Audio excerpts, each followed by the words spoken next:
అందరికీ నమస్తే. గరం గరం వార్తలకి స్వాగతం. ఇవాళ కూడా మీకోసం చాలా వార్తలు పట్టుకొచ్చినాం. అంతకంటే ముందుగాల హెడ్లైన్స్. అత్తగారు బిస్కెట్లు పెట్టలేదని అలిగిన అల్లుడు. బిస్కెట్లు పెట్టలేదని అలుగుతున్నాడమ్మా. రాను ఆఫీస్ కు రానంటున్న వెన్నెల. రాను ఆఫీస్ కు రాను వచ్చిన వార్తలేమితేను. పెట్రోల్ కోసం కట్టిండ్రు కిలోమీటర్ల లైన్లు. మస్తు తిప్పల పడుతున్నారు బండ్లు నడిపేటోళ్ళు. పారేసిన స్వీట్లు ఎత్తుకపోతున్నారు జనాలు. మరి ఇట్లా కూడా ఉంటారానుల్లా కకృతిగాళ్ళు. ఇదో అబ్బాయి రాజేష, ఎంత కోపం అయితే నువ్వు చెప్పేది ఏంది తినేది తొక్క. ఆగు, ఎప్పుడు చూడు ఒకరెనక ఒకరు పడుడేనా ఇల్లు. ఓ మోతబర్లు మళ్ళేమైంది? ఏమి లేదమ్మా, ఈయన మా అల్లుడు గారు. అల్లుడా? ఇది ఎప్పటి నుండి? చెప్పిగా అన్ని చెప్పు. నేను అల్లుడిని అలిగి వెళ్ళిపోతుంటే నువ్వు నన్ను బతిమలాడుతున్నావు అని చెప్పు, మొత్తం చెప్పు. ఆయన కాదు, నువ్వు చెప్పినవన్నీ. నీ మామ అల్లుళ్ళ డ్రామా ఏంది ఇంతకు అసలు? దేనికి అలిగినావు? బిస్కెట్లు పెట్టలేదని అలుగుతున్నాడమ్మా. పెట్టాల్సింది మరి. నీకు ఎట్లా బిస్కెట్లు వేసుడు అలవాటే కదా. అట్టా కట్టిస్తారమ్మా. కుక్క బిస్కెట్లు అయ్యా, కుక్క బిస్కెట్లు అయ్యా. కుక్క బిస్కెట్లా? అల్లుడు ఇంటికి వస్తే అల్లుడు ముందే కుక్కకు బిస్కెట్లు వేస్తారు కానీ అల్లుడికి ఈరా అని నొలివి పెడుతున్నాడమ్మా. పెడతా, బరాబర్ పెడతా. ఏహే ఆపుండ్రి, అసలు మీరు మామ అల్లుళ్ళేంది? ఇది ఒక హఠాత్ స్కిట్ పరిణామం. ఈ స్కిట్ వరకు మేమిద్దరం మామాళ్ళులమే. అయితే అయ్యుండ్రు గాని ఈ బిస్కెట్ల కోసం లొల్లేంది గలీజ్ గా నవ్వుతారు ఎవరికన్నా తెలిస్తే. అబ్బచ్చా, దీనికే నవ్వుతే అనంతపురం ఉరవకొండలో జరిగిన ముచ్చట గురించి తెలిస్తే ఇంకేం చేస్తారో మరి. ఉరవకొండల్నా? ఏం జరిగింది? నేనన్న బిస్కెట్ల కోసం లొల్లి పెట్టుకుంటాను. అదే అక్కడ ఉరవకొండలో అల్లుడు గారు చేసిన పనికి అత్తగారు ఏకంగా పోలీసులకే ఫోన్ చేసింది తెలుసా. అయ్యా, ఏం రచ్చ చేసిండు అల్లుడు? ఊర్లో ఉత్సవాలు అవుతున్నాయని ముగ్గురు బిడ్డలను అల్లులను ఇంటికి పిలిచిందట అత్తగారు. ఆ అల్లులు కాస్త ఇంటికి వచ్చిన తర్వాత తతిమ ఇద్దరు అల్లుళ్లకు గర్జలు గదే కజ్జికాయలు పెట్టి చిన్నల్లునికి అసలుకే పెట్టలేదట. అంటే ఎంత ఘోరం చూడిగా. అందుకని షిర్రెత్తుకొచ్చిన చిన్నల్లుడు చేసిన ఆగానికి అత్తగారు ఏకంగా పోలీసులకు ఫోన్ చేస్తే రాజగోపాల్ కానిస్టేబుల్ సార్ ఇంటికి వచ్చిందట. ఓర్ని, కజ్జికాయల కోసం కొట్లాటనా? ఇంతకు కానిస్టేబుల్ ఏం చేసిండు మరి వచ్చి? సెల్ఫీ దిగిందట అల్లుతో కలిసి. అదేంది? ఉత్తగా ఫోటో దిగుడే కాదు అమ్మ, అత్తగారు అన్నప్పుడు అల్లులను సమానంగా చూసుకోవాలి కదా అని చెప్పి వాళ్ళకు కౌన్సిలింగ్ ఇచ్చి అల్లుళ్ళు ముగ్గురికి సారే స్వయంగా కజ్జికాయలన్నీ సమానంగా డిస్ట్రిబ్యూట్ చేసి ఆ చిన్నల్లుతో సెల్ఫీ ఫోటో తీసుకొని ఆ ఫోటోను కాస్త పై ఆఫీసర్లు ఉండే గ్రూపులో పెట్టి సార్ కజ్జికాయల కథను సుఖాంతం చేసిన సార్ నేనని చెప్పి మెసేజ్ కూడా పెట్టిండట. సరిపోయింది పో. ఆ మెసేజ్ ఆ ఫోటో చూసి ఎంత నవ్వుకున్నారో వాళ్ళ డిపార్ట్మెంట్ వాళ్ళు. వాళ్ళ గ్రూపుల్లో గట్టిగానే తిరుగుతున్నారు ఇప్పుడు ఆ ఫోటో. అయితే ఇప్పుడు ఈ ముచ్చట చెప్పేటందుకని మీరు మామ అల్లుళ్ళైనరా? అంతేగా అంతేగా. మంచి పని చేసిరు గాని నడువున్రిగా. కానీ గింత చేసిన కానిస్టేబుల్ రాజగోపాల్ సార్కు కనీసం ఒక్క కజ్జికాయని ఇచ్చినో తినవని లేదో. కానీ కజ్జికాయల కోసం అల్లుళ్ళొల్లి పెట్టుడు, అత్త పోలీసులకు ఫోన్ కొట్టుడైతే గమ్మతున్నది లేనుల్లా.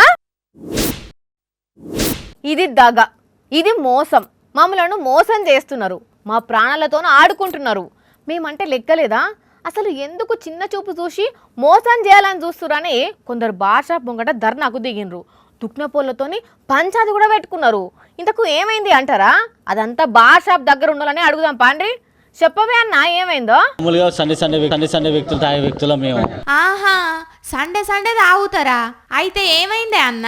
మేము లైట్ కింగ్ ఫిషర్ ప్రీమియం తాగుదామని వచ్చినాం అన్న. మేము ఒక 25 బీర్లు తీసుకున్నాం. అబ్బర బిడ్డ, 25 బీర్లు తీసుకున్నారా? అంటే 2 కేసుల బీర్లకు ఒకటి ఎక్కువనే. మరి ఏమైంది అన్న? కింగ్ ఫిషర్ ప్రీమియం తీసుకుంటే కాలేజ్ వరకు బీర్ వచ్చిందన్న. ఇదేందయ్యో ఇది? ఇన్నారుల్లా గీ అన్న ఏం చెప్పిండో, ఒక కంపెనీ బీరు కొంటేనట ఇంకో కంపెనీ సీసా పేరు రాసున్నదట. మరి మీరు ఓనర్ని అడగకపోయిండ్రే అన్నలు? వాళ్ళని అడిగితే ఎలాంటి స్పందన లేదన్న.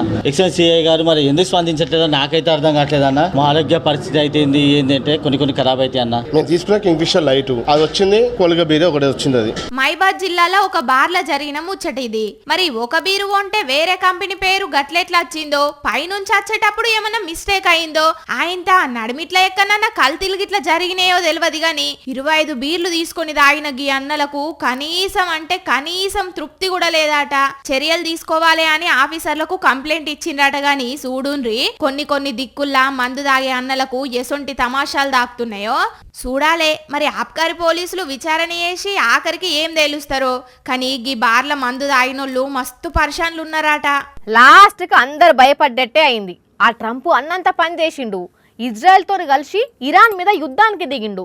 చెరో దిక్కు నుంచి డామ్ అని బాంబులు వేస్తున్నారు. ఉరుమురుమి మంగళం మీద పడ్డట్టు ఆ యుద్ధం ఎఫెక్ట్ వేరే దేశాల మీద పడుతున్నది. పెట్రోల్ రేట్లు పెరుగుతాయి కావచ్చని భయపడుతున్నారు అక్కడ పబ్లిక్. శ్రీలంకల సిచ్యువేషన్ ఎట్లుందో చూడుండ్రి. అక్కడ చూస్తున్నారా, ఇది ఇప్పుడు శ్రీలంకలో ఉన్న పరిస్థితి. మిడిల్ ఈస్టులో ఇరాన్ మీద అమెరికా ఇజ్రాయెల్ యుద్ధం స్టార్ట్ చేయంగానే శ్రీలంకలో ఉండే పబ్లిక్ భయం పట్టుకున్నది. యుద్ధం చేయబట్టి ముందు పెట్రోల్ దొరకదేమో అనే డౌట్ తోని ఇప్పుడే ట్యాంకులు ఫుల్ వేయించుకుందామని అందరికందరూ బైకులు కార్లు రయ్యమని వేసుకొని పెట్రోల్ బంకులలో కురికిండ్రు. ఇట్లా ఏ బంకులో చూసినా కిలోమీటర్ల కొద్దే లైన్లు అవపడుతున్నాయి. అయితే ఎవ్వరు కాకుండా ఇంకో నెల రోజులకు సరిపోయేంత పెట్రోల్ స్టాక్ ఉన్నదని శ్రీలంక గవర్నమెంట్ అనౌన్స్మెంట్ చేసింది. అయినా ఎవ్వరు వినిపించుకుంటలేరు. ఒకళ్ళని చూసి ఒకళ్ళు ఇట్లా పెట్రోల్ నింపుకున్నందుకు ఉరుకుడు అంటే ఉరుకుతున్నారు. ఇప్పటికే బంకుల ముందు ఇంత లైన్లు కనబడుతున్నాయి. ఈ యుద్ధం ఇట్లనే ఇంకొన్ని రోజులు కంటిన్యూ అయితే ముందు పరిస్థితి ఇంకెట్లుంటుందో ఒక్కసారి ఊహించుకోరులా. మనం అప్పుడప్పుడు చూస్తుంటాం కదా, రోడ్డు మీద బీర్ సీసాల లోడ్తో పోతున్న లారీ పల్టీ కొడితే తొవ్వెంట పోయేటోళ్ళు ఆగి ఆ లారీలో ఉన్న బీర్ బాటిల్స్ ఎత్తుకొని పోతారు. డీజిల్ ట్యాంకర్ బోల్తా పడితే ఖాళీ క్యాన్ల డీజిల్ నింపుకొని పోతారు. కోళ్ళని తీసుకుపోతున్న ట్రక్కుకు టక్కర్ అయితే కోళ్ళు మాయం చేస్తారు. అసొంటోళ్ళని చూస్తే ఇంత కక్కుర్తి ఏంద్రా నాయనా అనిపిస్తుంది. ఇదంతా ఎందుకు చెప్తున్నా అంటే గా ఉత్తరప్రదేశ్లో ఏం జరిగిందో చూడుండ్రి.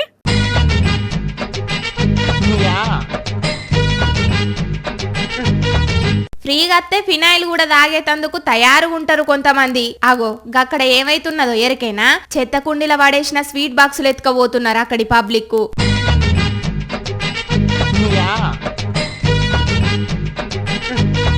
అసలు చెత్త కుండీలకు స్వీట్ బాక్సులు ఎట్లా వచ్చినాయి, ఎవరు పడేసిండ్లు అనుకుంటున్నారా? ఉత్తరప్రదేశ్ రాష్ట్రం హాపూర్ జిల్లాల ఫుడ్ సేఫ్టీ ఆఫీసర్లు స్వీట్ షాపులలో చెకింగులకు పోయిండ్రు. కొన్ని షాపులలో అమ్ముతున్న మిఠాయిలు ఖరాబై కంపు కొడుతున్నాయట. ఖరాబైన స్వీట్లు అమ్ముతున్న ఆ షాప్ ఓనర్లకు ఫైన్ వేసి గా స్వీట్ బాక్సులు తీసుకొచ్చి ఇగో గీ చెత్త కుండీల పడేసి పోయిండ్లు. ఆహార పొట్లాల కోసం వరద బాధితులు ఎగబడినట్టు తొవ్వంట పోయేటోళ్లు గా చెత్త కుండీల పడేసిన స్వీట్ బాక్సులు ఏరుకొని ఇంటికి కొంచబోయిండ్లు. అసలు గా ఫుడ్ సేఫ్టీ ఆఫీసర్లు ఆ స్వీట్ బాక్సులను పూర్తిగా ధ్వంసం చేయకుండా చెత్త కుప్పల పడేసుడే తప్పు అంటున్నారు అక్కడి పబ్లిక్. ఇంట్లో ఎవరన్నా ఎత్తున్నోళ్ళు ఉంటే అబ్బో వీడు మన ఇంట్లోనే అందరికంటే ఎత్తు పెరిగిండు, ఇంతెత్తు ఎవ్వరు లేరు, 6 ఫీట్లు ఉంటాడు కావచ్చు దగ్గర అని అందరూ అంటుంటారు కదా. మరి ఇంట్లో ఒకళ్ళు ఎత్తున్నోళ్ళు ఉంటేనే చూసేటోళ్ళు పర్సన్ అయితే ఇల్లంతా ఎత్తున్నోళ్ళే ఉంటే ఇంకెంత పర్సన్ అవుతారు. ఇగో ఈ ఫ్యామిలీనే తాడి చెట్టు లెక్కన ఎత్తున్నోళ్ళు. ఇంట్లో నలుగురుంచి నలుగురికి మస్తు అంటే మస్తు పొడుగున్నారు. నాయన శరత్ ఎత్తు 7.2 ఫీట్లు, అమ్మ సంజ్యోతి ఎత్తు 6.3 ఫీట్లు, పెద్ద బిడ్డ మృగా ఎత్తు 6.2 ఫీట్లు, చిన్న బిడ్డ సానియా ఎత్తు 6.4 ఫీట్లు. వీళ్ళది మస్తు ఎత్తున్నోళ్ళ ఫ్యామిలీ కాబట్టి లిమ్కా బుక్కులకి ఎక్కిండ్రు. ఇప్పుడు మరి వీళ్ళు ఇంత ఎత్తున్నారు. ఇంట్లోకి పోయేటప్పుడు వచ్చేటప్పుడు దర్వాజా తలకాయి దాకదా అనుల్లా అంటే గందుకే వీళ్ళు 8 ఫీట్ల దర్వాజాను పెట్టించుకున్నారట ఇంటికి నెత్తికి తలగకుండా. కాకుంటే ఇంట్లేం ప్రాబ్లం లేదు కానీ బయట ఎవరి ఇంటికన్నా పోయినప్పుడు బస్సు ఎక్కినప్పుడే జర్రంత తిప్పలవుతుంది ఎట్లయినా. ఇక అమ్మ నాయన ఎలాదంటే అయిపోయింది కానీ ఇప్పుడు ఈ అమ్మాయిలు ఇద్దరికి లగ్గం చేయాలంటే దొరికే పిల్లగాడు ఎంత ఎత్తుండాలి ఏం కథ. కొందరు భర్తలు కోపంతోని భార్యలను కొడుతుంటారు. తప్పున్నా లేకపోయినా చిన్నదానికి పెద్దదానికి కోపం చేసి లొల్లి పెట్టి బాధిస్తుంటారు. ఇటువంటి వార్తలు మనం ఎన్ని చూడలేదు, ఎన్ని కేసులు కాలేదు పోలీస్ స్టేషన్లల్లా. అయితే అట్లా బతుకున్న భార్యను కొట్టిన మొగుళ్ళను మీరు చూసుంటారు కావచ్చు కానీ భార్య చచ్చిపోయినాక కూడా కొట్టే భర్తను ఏనన్నా చూసిండ్రా? పోస్ట్ని ఇదెక్కడి చిత్రములా, ఈయన ఇంటైనకి ఎక్కువ ఆవేశం స్టార్కు తక్కువ ఉన్నట్టున్నాడు కదా. లేకపోతే మరి భార్య మీద ఉన్న కోపంతోనే ఆమె జీవిడిచినాక ఇంగో ఇట్లా పెద్ద కట్టె పట్టుకపోయి ఆమెను పూడ్చిపెట్టిన బొంద మీద ఆ పొట్టు కొడుతున్నాడు.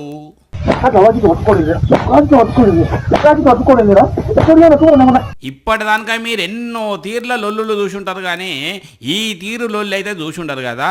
అయినా ఈయనకి ఇంతగానం కోపం ఎందుకు వచ్చింది అని అంటే అనుమానం. అవును, ఆఫ్రికా దేశం వీళ్ళది అన్నట ఆడోళ్ళ మీద అనుమానం ఉండి పుట్టిన పిల్లలకు DNA టెస్ట్ చేపిస్తే వేరే వస్తున్నదట. అట్లనే ఈయనకు 6 పిల్లలు ఉంటే 6కి DNA టెస్ట్ చేపిస్తే ఈయన రక్తం కాదని తెలిసిందట. అందుకే ఇంగో ఇట్లా కోపంతో భార్య చచ్చిపోయినా ఆమె బొంద మీద కొట్టబట్టిండు అన్నట్టు. అక్కడ ఈ నడుమ 98% DNA రిపోర్ట్ ఇట్లనే వచ్చినాయట. మరి మనుషుల పాల్టో మెడికల్ రిపోర్ట్ల పాల్టో ఇంకేమన్నా ఉన్నదో తెలియదు కానీ ఈ అన్న అయితే ఇట్లా బొంద మీద కొట్టుడు చూసి పరేషాన్ అవుతున్నారు పబ్లిక్. రావాలి ఆఫీస్ కు రావాలి, నువ్వు రావాలి ఆఫీస్ కు రావాలి. రాయే రాయే ఎనలా ఆఫీస్ కు నువ్వు వచ్చి వార్తలేవో చెప్పాలి. రావాలి రావాలి రాను నేను రాను రాను ఆఫీస్ కు రాను, వచ్చిన వార్తలేమిటేను వచ్చిన వార్తలేమిటేను. వాణి వాణి వాణి నువ్వెంత మొత్తుకున్నా నేను అస్సలకే రాను. ఏంది కథలా? కాదు, కాకరకాయలు. కాకరకాయలమ్మా, కాకరకాయలు అర్ధ కిలో 30, కిలో 50. చాలా అబ్బా, వచ్చిన 3 రోజులకే అవుతలేవు కదా. ఎప్పుడొచ్చామన్నది ముఖ్యం కాదు వానక్క, ఆఫీస్ కి లీవ్ పెట్టామా లేదా అన్నదే ముఖ్యం. హలో, ఇంతకు నీకు లీవ్ ఎవరు ఇచ్చిల్లు? ఒకళ్ళు ఇస్తే తీసుకునే బ్యాచ్ కాదక్క మనం. మనకు తీసుకోవాలనిపిస్తే తీసుకోవడమే. మొన్ననే చెప్పినా కదా, నేనే రాని నేనే మంత్రి అని. అట్లనా? నువ్వు రానివా? ఎవలకక్క ఫోన్ చేస్తున్నావు? అదే, నేను వార్తల కోసం ఇంకో రాయిని చూసుకుందామని. అది అది ఉత్తుత్తనే జోక్ చేసినక్క. అయినా నేనుండగా ఇంకోలేందుకక్క? నువ్వే రాని, నువ్వే మంత్రివి కదా, నీకు నీ రాజ్యాల పని ఉంటది కావచ్చు. ఈ గరం గరం వార్తలు నీకెందుకమ్మా? అట్లా అనకక్క, ప్లీజ్ అక్క, నీ కాలు మొక్తక్క, నీ దండం పెడతక్క. అయినా నీకు లీవ్ ఎవరిచ్చిర్రు? అట్లెందుకంటావక్క? నేను రేపు రాను, లీవ్ కావాలి అంటే సరే అన్నావు కదక్క. అది నిన్న, అంటే ఇయ్యాల లీవ్ క్యాన్సిల్. అదే నా కాగిదెంతిక్క, గిట్లయితే నా కొలువే అద్దుపో. ఏం చూసుకొని నీకు ఇంత పొగరు? పొగరు నా ఇంట్లో ఉంటది, పవర్ నా ఒంట్లో ఉంటది. ఓవరాల్ గా పవర్ ప్యాక్ నాలో ఉంటది. అయితే నీకు ప్యాకప్ చెప్పాల్సింది. మళ్ళా ఇంకో రానికి ఫోన్ చేసి వార్తలు తెమ్మంట. ఉండమ్మా ఉండు, నువ్వొద్దు, నీ ఓవర్ యాక్షన్ వద్దు, నీ వార్తలు వద్దు. ఏమైంది? ఎందుకు నవ్వుతున్నావు? అది ఇగో గమ్మ వార్త చెప్పేటందుకు నేను గిట్లా యాక్టింగ్ చేసిన గంతే. मुझे पता डिप्लॉयमेंट है, ये वो होता रहेगा जिंदगी भर में, इसलिए कमाती हूँ ताकि मैं घूम सकूँ, इसलिए नहीं कमाती. ऐसा कुछ वो नहीं है कि आई लव वर्क और मैं बहुत वर्कहॉलिक हूँ और मेरे को बहुत काम करना पसंद है, ऐसा कुछ नहीं है. చూసినవా అక్క, గామె వియత్నాం పోయి ఎంజాయ్ చేసేస్తా అని లీవ్ పెట్టుకుంటే వాళ్ళ మేనేజర్ ఏమో లీవ్ క్యాన్సిల్ చేసిండట. ఇక గామె కోపంతో నువ్వు వద్దు నీ జాబు వద్దు అనేసి మస్తు కోపంతో పోయి గిట్ల వీడియో తీసి పెట్టిందట. గా ముచ్చడి చెప్పేందుకు నేను గిట్లా యాక్టింగ్ చేస్తే నువ్వేమో నిజమే అనుకున్నావు కదక్క. సర్లే, నువ్వైతే ముందు ఆఫీస్కి రా. సరే సరే వస్తున్నా, ఆఫీస్కు వస్తున్నా. చూసిన రానులా పబ్లిక్ ఏఐ చేయబట్టి కొందరు జాబులు పోతున్నాయని చాలా మంది భయపడుతుంటే ఈమె లీవ్ క్యాన్సిల్ చేసిండు మేనేజర్ అని జాబే వద్దనుకుందంటే ధైర్యం గల్లదే కదా నొల్లా. మరి అటే ఇంకా వెంటనే జాబ్ దొరికితే ఏం కాదు కానీ దొరకకపోతేనే అయ్యో ఆ పాత జాబ్ ఉట్టిగా వదులుకుంటుని అని బాధపడుతుంది కావచ్చు కదా. చూసారు కదా, ఇవి ఇవాల్టి గరం గరం వార్తలు. మళ్ళీ వచ్చే ఎపిసోడ్లో ఇంకిన్ని గరం గరం వార్తలతో కలుద్దాం. మన టైం అయితే గుర్తుకున్నది కదా, రాత్రి 8:30కు, మళ్ళీ పొద్దుగాల 8:30కు. మర్చిపోకుండా చూడండి. టాటా.